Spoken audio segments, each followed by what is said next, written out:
second season of Fuller House, which came out last Friday. And we watched the whole thing this weekend. Pretty much in a day and a half. All 13 episodes. Yeah. Yes, this is what we do with our lives, folks. This is what we do for you. But first of all, Anne-Marie, general impressions about it.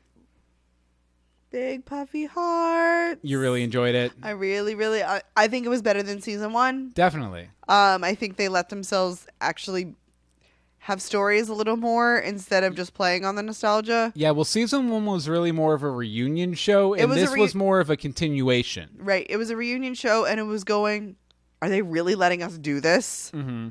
Okay, cool. Like, that's what it was. This was its own series with a couple of guest appearances. Yeah, for sure. Liked. I mean, I still could have used a little bit of the original cast members, but by the same token, I was completely happy with what we got. Right. Okay, so we kind of broke it down into a few favorites for this review. So, Anne-Marie, what was your favorite character of Fuller House Season 2? Max.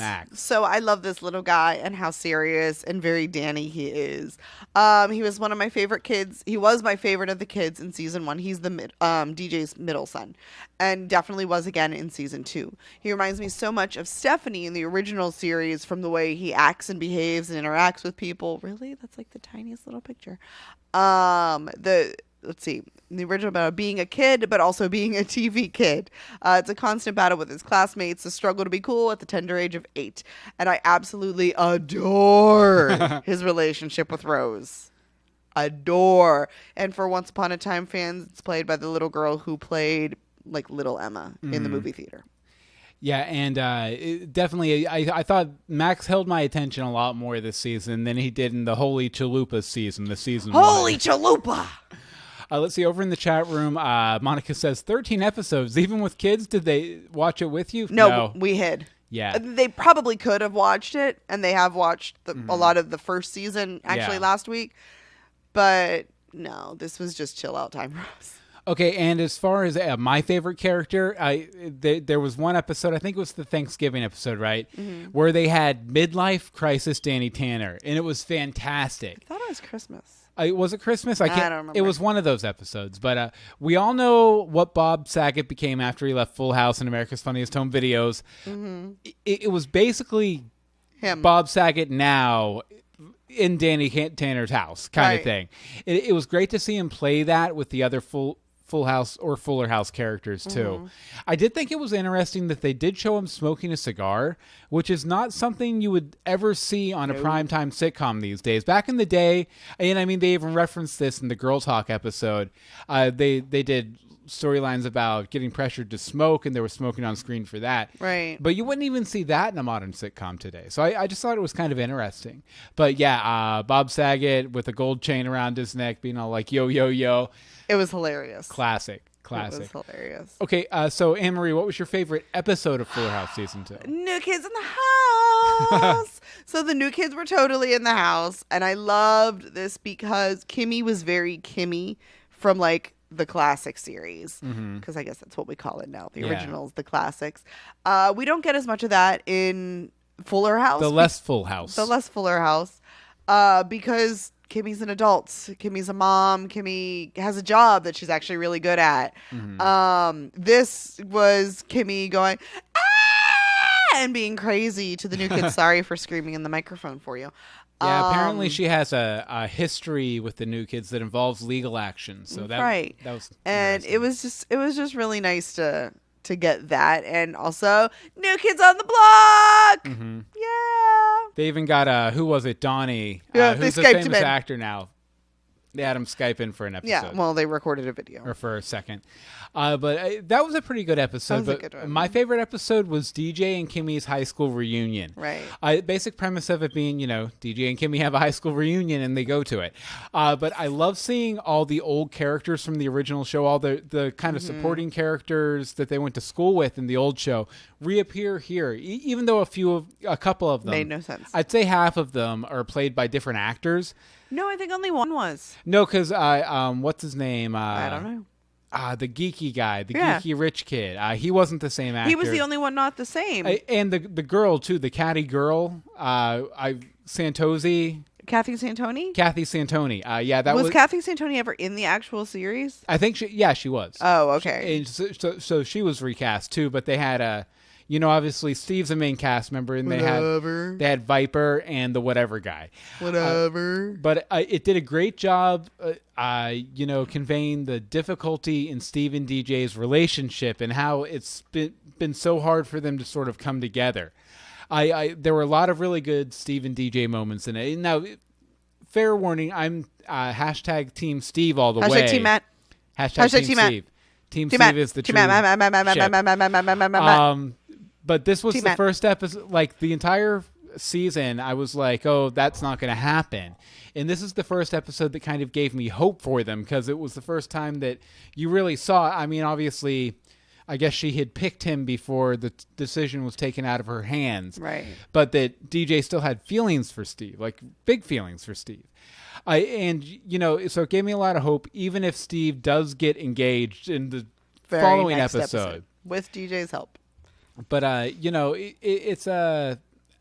just say, here's to those crazy kids finally reuniting romantically in season 3. If not, Team Matt. If not, whatever. Dude. Whatever. Okay, over in the chat room, let's see here. Angel says, I need to watch that along with 1.5 million other things I need to catch up on. True that. And Monica says, NKTOB for New Kids on the Block.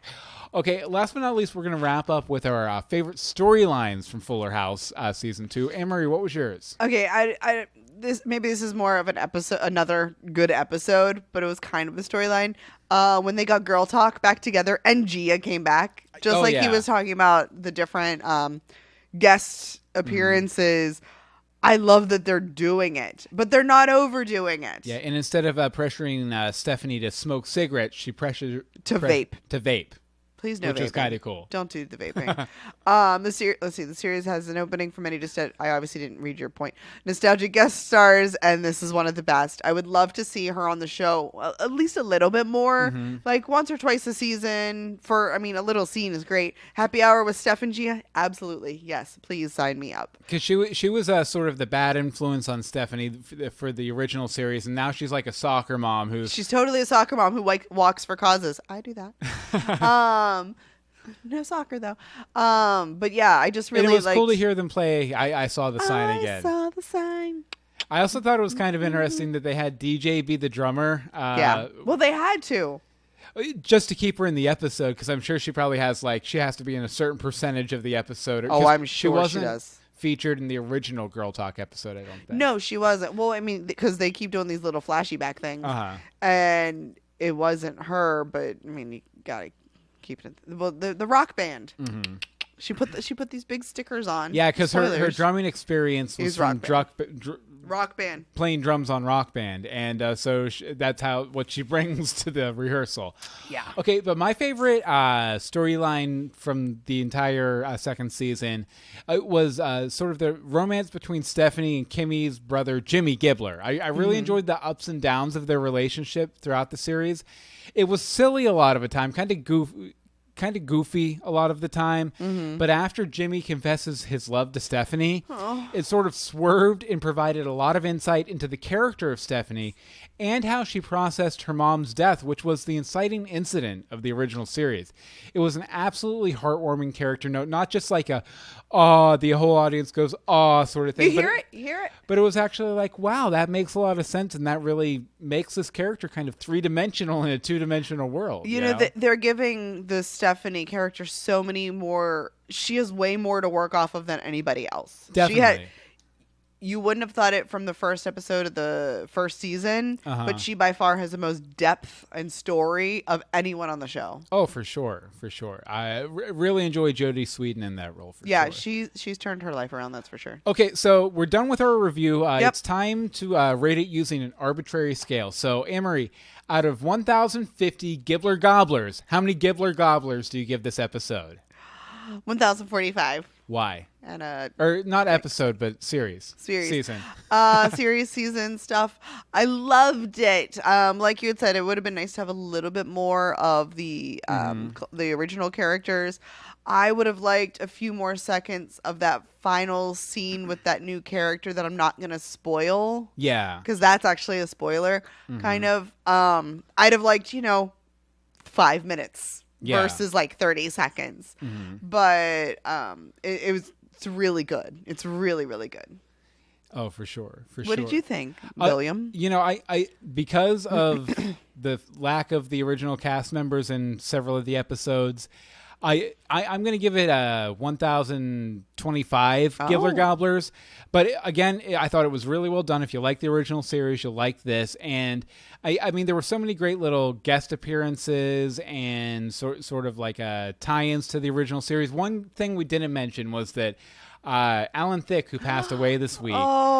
And it was so heartbreaking. Had a really good turn as a character named Mike. Mike here. That was really funny, really well within his wheelhouse, and got a lot of chance to interact with Candace Cameron Bure, who is the sister of the actor Kirk Cameron, who played his son on Growing Pains, his most famous series. Right, and it was exceptionally heartbreaking too, of like watch this and just seen that episode and like 2 days later he passed away. Because when he stepped onto the stage, I was just like, oh whoa, I haven't seen Alan Thicke forever. Right. And then it was like, oh man. Oh, no more seeing Alan Thicke. But over in the chat room, Angel T says, especially if you consider Jodie's journey. Right. For Stephanie. Because she's had a very hard personal journey. Right.